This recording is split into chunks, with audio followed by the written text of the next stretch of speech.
Hey y'all, it's Sam again.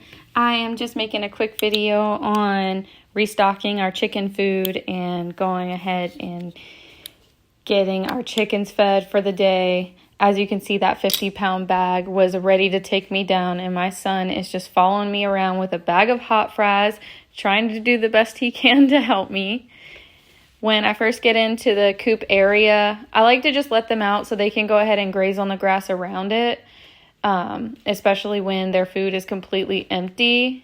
Then I will pull out both of the containers to rinse them off and move my chicken coop over to some fresh grass so that they have fresh grass inside of their coop as well.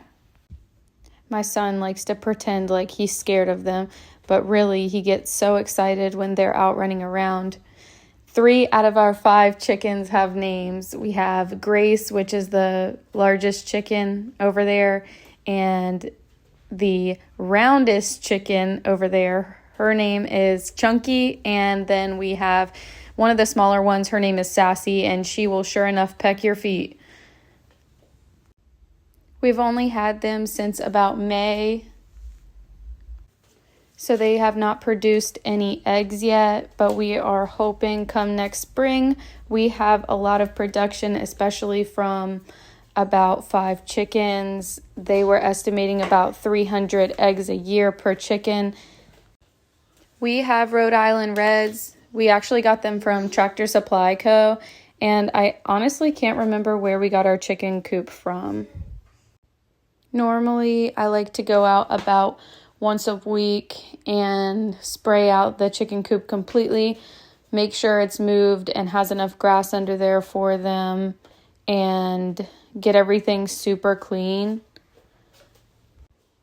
As you can see, my little helper is obsessed with the water hose. He'll do anything he can just to be able to hold it and spray everyone around him. He's even sprayed the chickens before. They did not love that.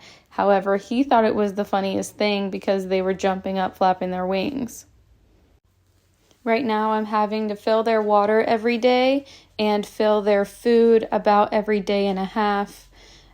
I get a 50-pound bag of seed. That literally lasts us about 6 weeks at this point. They are eating quite a bit more than what they were before, so I'm going to see how long this bag lasts us. It's about $16, and it is a layered feed, not the pellets, it's just a layered feed. I was thinking having chickens was going to be a lot harder than it is. The first 4 weeks is the hardest when they're inside with the brooding lamp. You have to clean out their bin every single day because they use the bathroom so much in there, and they need to stay warm. So maintaining the temperature was a little bit hard, especially when I was first learning. We had originally bought 4 chickens, and funny story, my best friend's dog got into our backyard, and we'll just say exiled 3 of them. One of them survived, which is our oldest, Grace, and she had actually brought me one of the chickens to the back door, and we had to go out there, clean all of it up, and ended up buying 5 more chickens. One of them got sick and passed away, which is why we have 5 chickens now instead of 6. Our city only allows you to own 6 hens. You cannot own a rooster in our city. So if you are going to get chickens, make sure you check your city or your county to see what their regulations are on chickens. We're going to let our chickens basically graze off of the garden, which is right next to where their coop is, come the spring. We are also going to be feeding them chicken scraps. We've already started giving them some, like fruit that's starting to go bad or vegetables that are starting to go bad. We have let them eat scraps from the garden already since we've had them since May. He wanted to do all the filling of the chicken feed himself, but he was only filling the container halfway, so I had to take over, or we were going to be sitting there all day long. The chickens get super excited when they hear the bag. Back there in the left, you can see the storage tub we keep the bag in, just to keep moisture out and critters out.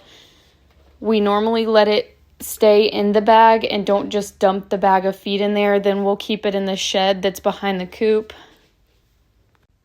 Right now, we're trying to do as much research as we can so that we can become more sustainable ourselves. I think the hardest part is going to be figuring ways of sourcing meat and vegetables that are rooted deep, like carrots. I burned them last year. They didn't make it, but the potatoes grew. Garlic is going to be super easy. We haven't tried it yet, but we plan to try it this fall. I grew a lot of green beans. I harvested serrano peppers, pickling cucumbers, again, those green beans, potatoes, and I'm going to attempt to do tomatoes. I burned those last year also, unfortunately, but I plan to take it a little bit more seriously now that we have the greenhouse up, and hopefully we can get a lot larger harvest. We are a family of 6, so we are trying to do as much as we can ourselves without the grocery store being that one carton of eggs is about $6 in our area. In my videos to come, I plan to show how to make things like mayonnaise and bread from scratch, just like my butter video, so that you guys can learn with us on what we're doing to become more self-sufficient. Please like this video, comment, and subscribe to see more content on how you can become more sustainable and self-sufficient with us. We're just now learning and can't wait to share this journey with you guys. See you on the next video.